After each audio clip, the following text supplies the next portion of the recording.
Alright, what's going on, folks?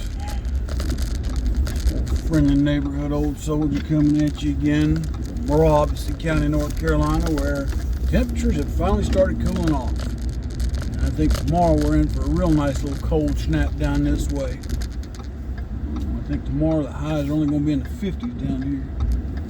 I can live with that. Anyways, for you, Brother Kyle. Hope this finds everybody doing alright.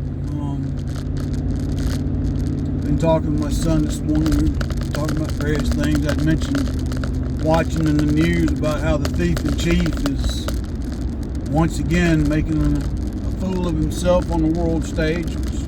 That shouldn't surprise any of us that watch his channel. Falling asleep, standing way off on the corner by himself in a big group photo, apologizing for a former president's policy to basically get out of this climate control bull crap. And it's a travesty because it just is. You see, much whether you like Trump or don't like Trump, I don't care. I'm not told y'all once, told you again, I'm not a fan of Donald Trump the person, never have been, never will be. But I did like a lot of his policies. Not all of them, but a lot of them. Especially like when he got bold with NATO and NATO commitments. And see, that's, point in case this. When that old broad in Germany, what's her name, Merkel, the former communist herself, who's now the president of Germany, chancellor, whatever they call it over there. She was disgusted with Donald Trump, yada yada. Okay, that's fine.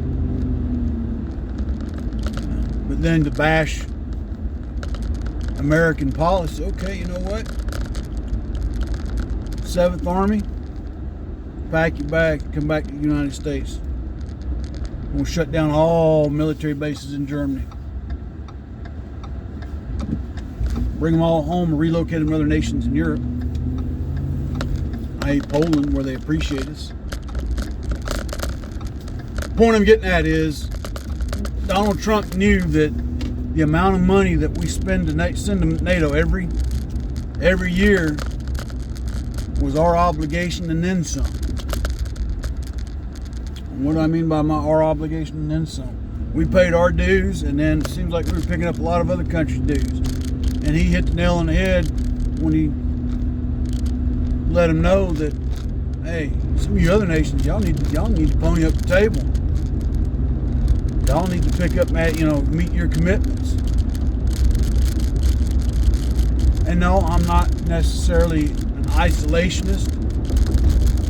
For those of you that are not young enough to remember what that is or means, or because they don't teach in history, I'll give you a quick history lesson. During World War II, the majority of the U.S. was isolationist. In other words, they didn't want to get involved in world affairs. They were happy-go-lucky, to just stay here in the United States, and that's fine. Whether you liked FDR or not, FDR saw enough writing on the wall, knowing eventually the United States was going to get involved in World War II one way or the other. It's just what side was the U.S. going to side with. And pretty much he was already leaning towards siding with Great Britain and other allies. And you can argue how we got involved in the war being a setup or intentionally allowed to happen or whatever the case may be. The bottom line was we were attacked, we had to respond in kind. We did. Much like his predecessor from years before, Woodrow Wilson. Americans were all isolationists, don't want to get involved in European affairs. They've been fighting their own wars for years. We want to stay out of it. Fine, yeah. But then finally sunk an ocean liner. It had several hundred American citizens on it. And that was the straw that broke the camel's back. Got Congress to issue a declaration of, or have the president issue a declaration of war that Congress voted on. The whole point I'm getting at is, ever since World War II, we've been knee-deep in the defense of Europe. And I'm going to tie this into foreign aid. because a lot of this ties, like I was telling my son, we've talked about this before on channel. Why do we keep sending money to countries that don't like us? And this is where term limits needs to be adamantly implemented. That is, if we're not shooting at each other by next year, the rate things are going with politics and the divide amongst the nation.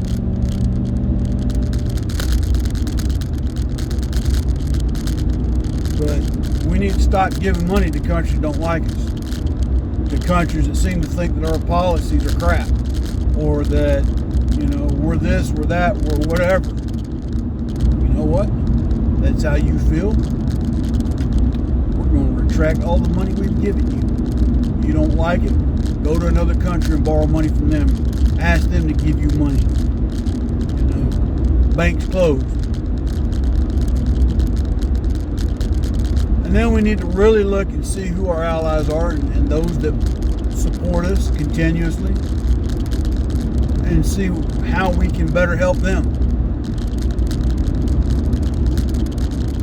Son and I are talking, Hey, let's look at Asia for a minute. Right now, China's a threat to the Pacific. We all know this.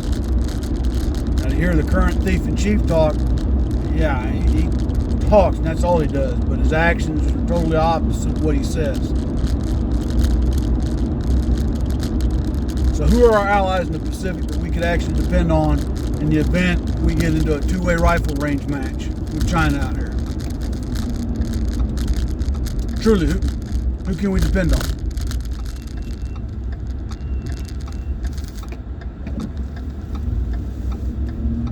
Personally, I think we could depend on Thailand for help. Philippines. South Korea. Already said that. Japan. Somebody might say, well, Japan? If you come to that kind of a match, I think Japan would once again amend their constitution. And it's an opinion. It's not, I've got no facts that can back that up per se. It's just my opinion of the matter. Okay? Take that with a grain of salt. Australia, New Zealand, New Guinea. Really, that's about it. I honestly, in that theater of the world, I don't know if we could depend on India to help us or not. Well, how could India help? Well, if things get into a shoot match over there, India's got a large enough ground force, they could go into China and just put pressure on it there. See, they've got to contend with other internal issues and their other neighbor, i.e. Pakistan. The point I'm getting at is we really need to re-examine who our allies truly are in the region, and that's all across the world. South America, who should we really be giving money to in South America versus who we are now? Central America, same thing. Africa, definitively the Middle East. We really need to re-examine all these people and places we give foreign aid to. And part of that package too is who are we helping with military advisory teams? Who are we helping and who should we be helping? Again, should poses the assumption. I don't like assumptions, but in this case, we have to naturally conclude that we'll have to reevaluate to see who we need to shift resources to versus those that we need to take away from. And then with the NATO sphere of things, for those countries in NATO that if they don't like what we're doing, then maybe the United States ought to withdraw completely from NATO and just ally with certain nations in Europe that support us.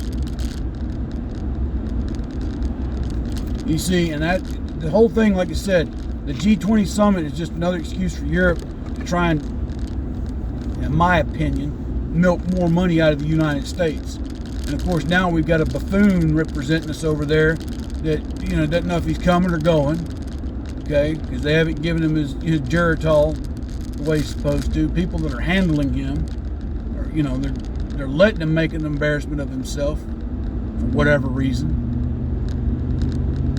It's obvious the man's starting to suffer from dementia and other issues and problems. We all know this. We all know that the election, regardless of what anybody says, was stolen. And that's what I'm saying. The way things are going, again, my opinion, I wouldn't be surprised if more drastic things starts to come. So again, be prepared for when that does come. I might be way out in left field, but anyway.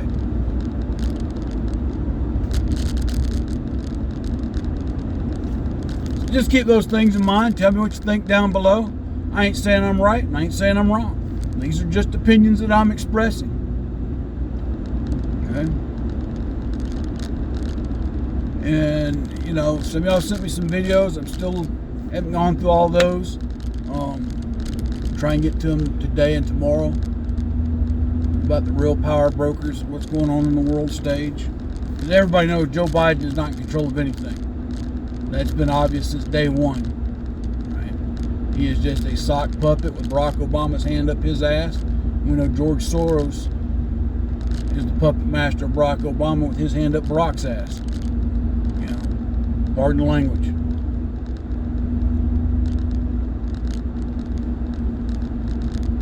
But if by some stroke of luck, divine intervention, call it what you will, that conservatives retake the government in the next general election and then the next presidential election, that maybe, just maybe, we can redefine who our world allies are and stop sending money to those countries that don't like us.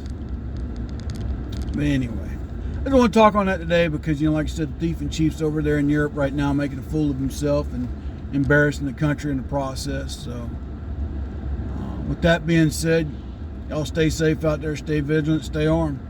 Until I make another video, Soul Soldier out.